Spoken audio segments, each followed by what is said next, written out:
Caution, I'm going to be talking about a lot of disc golfers in general, not specifically you. So if you can't make that distinction, change the channel now. Get gone.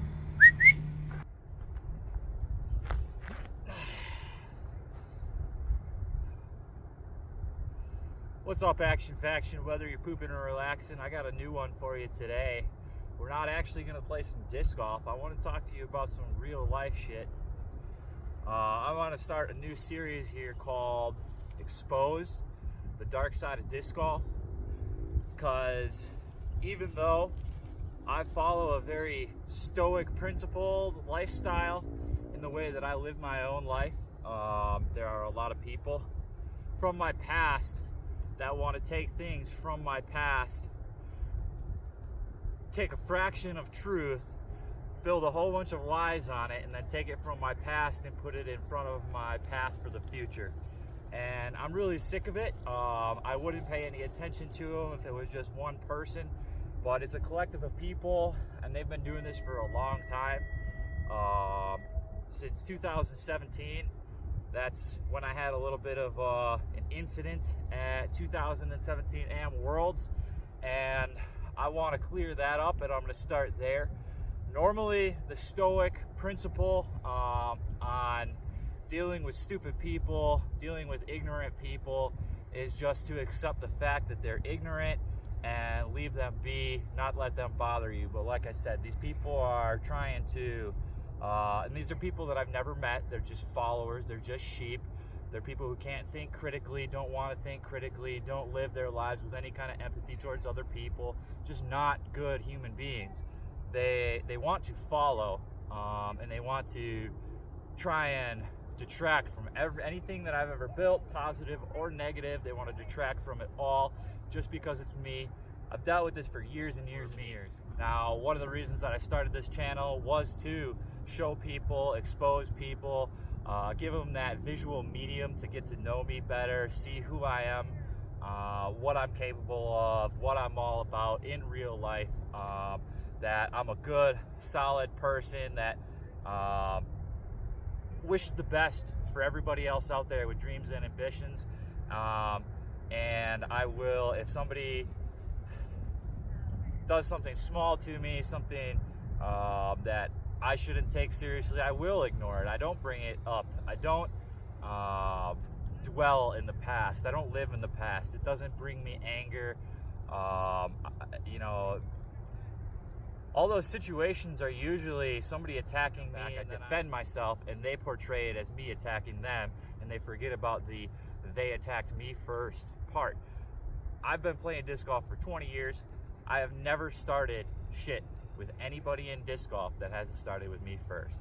And the amount of people that have started with me who I've never had an issue with, they're just doing it on the basis of their friends and hearsay and lies, is ridiculous. Disc golf is unfortunately a sport that doesn't just attract the most competitive, most driven, most based individuals to the sport. It attracts everybody. You get the, and I hate to use the word, but it is so relevant, the beta males, the beta people, the people who want to detract from you, tell you where your place is while they provide and offer nothing to the sport or the community or anybody around them, so that they want to bring you down to their level. And I'm not on your level. I'm above and beyond those types of people.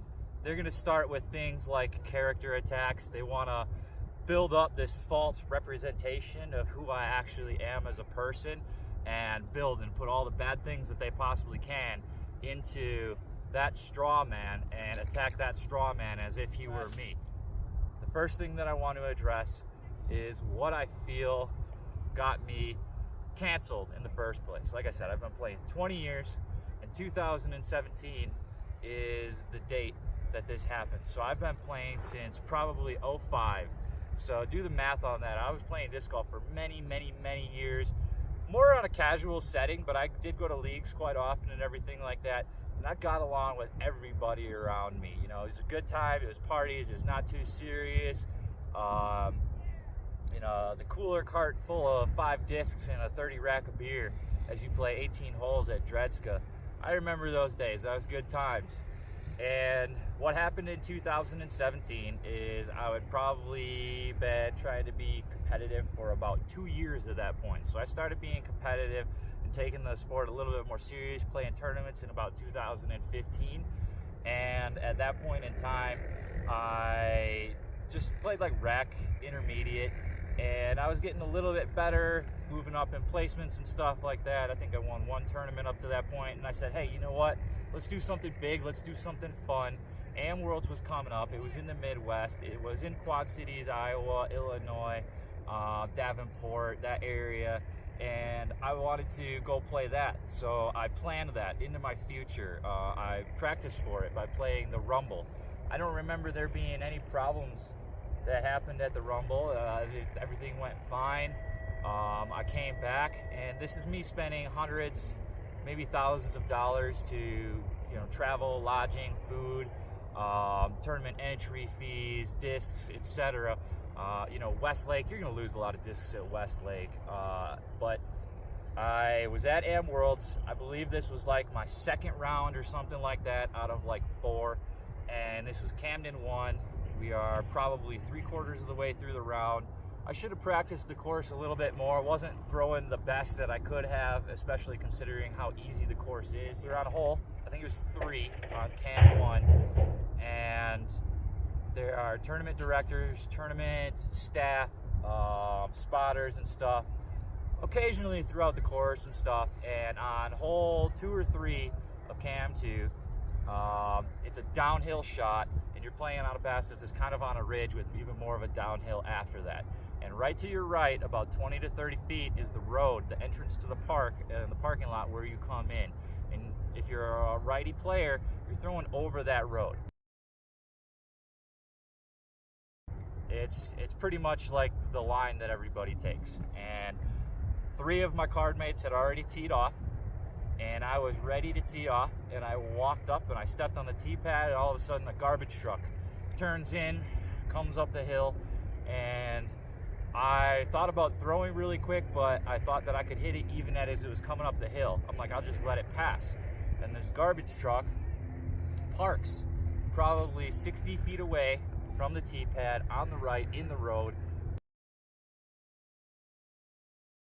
perfectly in the line, and he just sits there for a minute or two, and we're all just kind of like, hey, are you gonna move? And this is like 2 minutes, and all of a sudden another garbage truck from behind me, the municipal lot, comes up and parks next to him. They're driver to driver, one going facing downhill, one facing uphill, and they're creating just a ginormous wall. Another 2 minutes, 3 minutes go by. We're waving, kind of like, hey, hey, hey, trying to get the guy's attention. They're not paying attention. They can't hear over the diesel engines of their trucks or whatever, or they're just ignoring it. I don't know why they would ignore it, but after about 5 or 6 minutes, one of the guys on the card tried to call a TD. They weren't able to get a hold of the TD. None of the tournament staff that was there came over to go talk to these guys and help alleviate pace of play. And I'm the only one that needs to throw yet. And my card mates are starting to yell at me and be like, just throw, just throw. And I don't deserve that. I have different conditions on the course that these guys did. And I said, no, I'm not. I'm gonna go try and see if I can get these guys to move. So as I walk off the tee pad, I'm walking down there and I'm waving the entire time. These guys in the garbage truck don't even look at me. And I go and I stand next to the garbage truck. And if you know, they're a little bit raised up. Here's where like the step bar is, a foot or 2 off the ground. Then they've got a little viewing window, then they've got their mirror, then they've got their main window. I was kind of trying to like wave my hand up above his viewing window, not acknowledging anything. I'm not yelling. And then finally, I'm just like, well, I'm just gonna get the guy's attention. And I didn't do anything that I deemed aggressive. Like if you're trying to get somebody's attention, what I'm about to say is not considered aggressive in a lot of situations. It's only because after the fact, people want it to be aggressive that they are trying to lie to you and tell you that I was being aggressive. So I grabbed the handle and I stepped up on the bar and I did a tap tap And I said, hey, you mind moving? We're trying to play here. And he said, get off my truck or I'm gonna come out there and I'm gonna beat your ass. That was his response. And so I got off the truck and I flipped him off. And I said, fine, finish your fucking garbage meeting, get out of the truck and come beat my ass. And he didn't do that, but at that point in time, the people on my card, when they saw me slam on the window, they were like screaming at me like that's too much, and they were doing nothing. You know, they were being passive individuals, not trying to help or alleviate the situation at all, just complaining about every action that was actually taken to get pace of play moving and everything like that. And at that point in time, it's like me versus everybody, because I got my card yelling at me. There's a guy that's down 2 holes away yelling at me, and he doesn't even know what he saw, and he's like, don't be starting any fights or anything like that. And that was pretty much it. Like, the garbage guys, they spent another 2 minutes there wasting my time, everybody else's time, and they drove away. I finished my round. I was not disqualified. I was not kicked out of the tournament. I did have to talk to a tournament official, and I did have to later talk to a PDGA official. They let me finish my tournament, but basically the tournament officials and the PDGA did not stand behind me whatsoever. They did not stand behind their players whatsoever, and acknowledged that the city officials were being unprofessional in any way, shape, or form. I had to talk to some PDGA disciplinary guy and kiss his ass and tell him, you know, I was so wrong, I feel so bad about it, when I really don't. But the thing is, 90% of the substance of what people are telling you is going to be a lie. So ever since then, I've been dealing with these same lemmings, shitheads, betas, cowards, and you know, it's a lot of names, but they're all fitting to their actions. I'm not here to just try and like call names like a child would. What they do is fitting to their actions.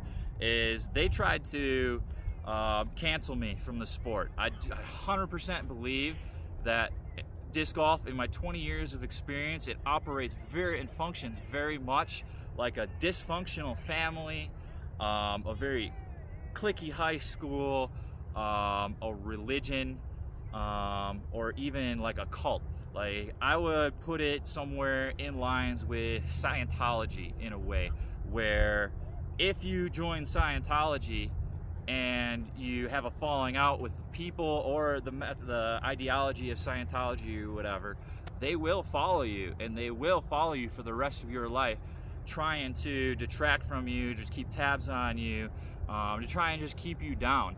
And that's a lot of what I see from the efforts of the disc golf community. They don't hide it.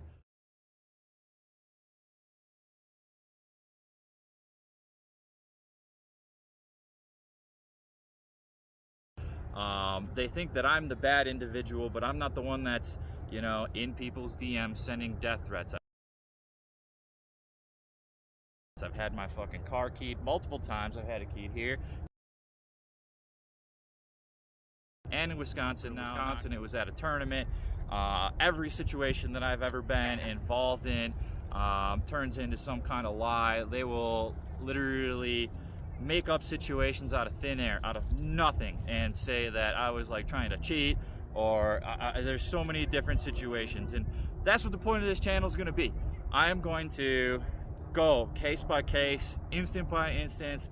I don't know if I'm going to work from present time backwards or from the past forwards, but what I am going to focus on is when something's relevant, when somebody's really trying to push a certain agenda, narrative, rumor, lie, because that's what these people do. Is the more that they have, the more they can try and manipulate the narrative, and it's all lies. That's why they censor me. That's why they kick me out of some of their disc golf pages and stuff like that, is because they know that they're in the wrong, and they know that what they're doing is not right. So it's easier to just censor the truth and keep telling your lies in your safe space with your cancel culture than it is to acknowledge and have a conversation based on the merits of the situation. So basically, after this 2017 AM Worlds thing, I had a lot of people coming up to me and telling me that I tried to fight somebody, which that's a lie. It's just a lie. I did my 6 months PDGA probation, which I don't agree with. I don't think they should have ever done anything to me. I didn't swing on anybody. I didn't threaten anybody. Yeah, I used an F word on a course, and I've heard way worse. Now at this point in time, I can't even play a tournament without some loser from Wisconsin sitting there and having some conversation with his best buddy, with an emphasis on family, while he's looking me in the eye because they were looking at my profile and they're looking for shit to try and get under my skin to make me fall apart and riz me on the course, and instead of it being about disc golf. It's just, there's so much drama in the sport and the community, and it is extremely toxic the longer that you've been in it. When you start playing disc golf, you're like, oh, this is cool. A lot of these people are pretty friendly and stuff like that, but you're in it to have a good time before you are to be competitive. If you are in it for a long time and you want to be competitive or you want to make a name for yourself, there are gatekeepers in this sport. People who you need to pass the vibe check with. Old school, old head people who have their own little private channels of communication and stuff like that, and they are the puppeteers for all the lemmings of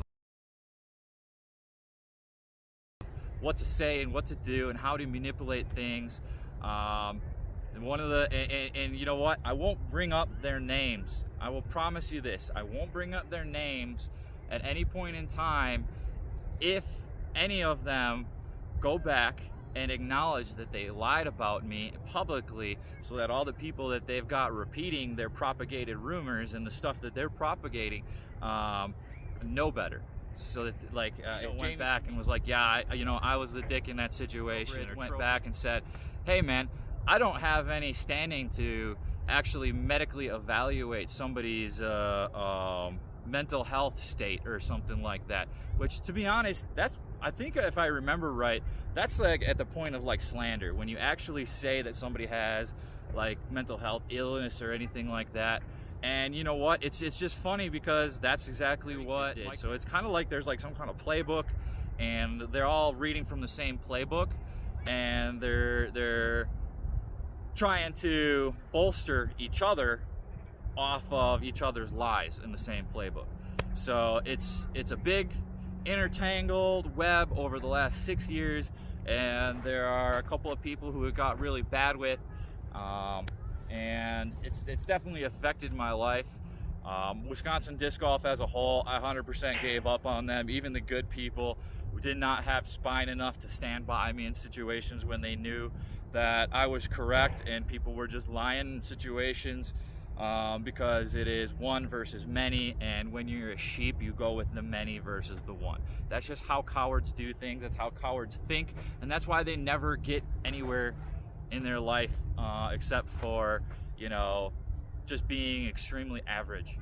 The last and most important thing is these people that made up all these rumors and tried to make my life hell for the longest time, I proposed to them a challenge. I said, if you guys can provide proof or evidence that any of these, and these rumors are fucking nasty, they're derivative of my name, it has to do with my dog, I've had exes and situations with women and stuff like that where they start lying about certain things like after the fact, and it's the most brutal, cringy, life-ruining rumors you could ever imagine. But you know what the most important thing to me through all that was disc golf. And I gave them an ultimatum or proposal, and I said, hey, if you guys can provide any proof that what you're saying is true, I will quit disc golf. It's 2023, I'm still playing strong. One thing that I can't do anymore so much is play publicly with random people, because I just never know what kind of vibe I'm gonna get from the people in my card. Sometimes, they're gonna allow themselves to play with me just to give me a hard time, or just to start something to cry about later. I mean, my life has been really good in Colorado with the people around me and playing disc golf and enjoying life and breathing the air. So, dudes, I'm probably gonna play some tournaments, but at this point, any tournament that I'm gonna play, I'm gonna have a cameraman for. Leagues, I'll just be ready to whip out the camera in case somebody wants to act a certain way, you know, spontaneously, and hopefully I catch it on camera. So that's the amount of ridiculousness. And the older players, you know, they have their culture, and the newer players are not going to see that. The PDGA does not police the disc golf community. The disc golf community is self-policing. They regulate themselves, and unfortunately, with a sport as small but growing as it is, that means that in these microcosms and regions throughout the United States, what you get and how you're treated is going to be different from place to place. The more money in disc golf, the more drama every single time. I invite anybody that just watched my video to go look up on YouTube or read up on Stoicism. Marcus Aurelius, around 1 AD, was a Roman emperor who was the philosopher, propagator of Stoic lifestyle. He was a great man, considered one of the greatest men of all time. And we need more of that in 2023. We need people who focus on bettering themselves before they focus on detracting from others, because a lot of people who focus on detracting from others have nothing going on in their lives. So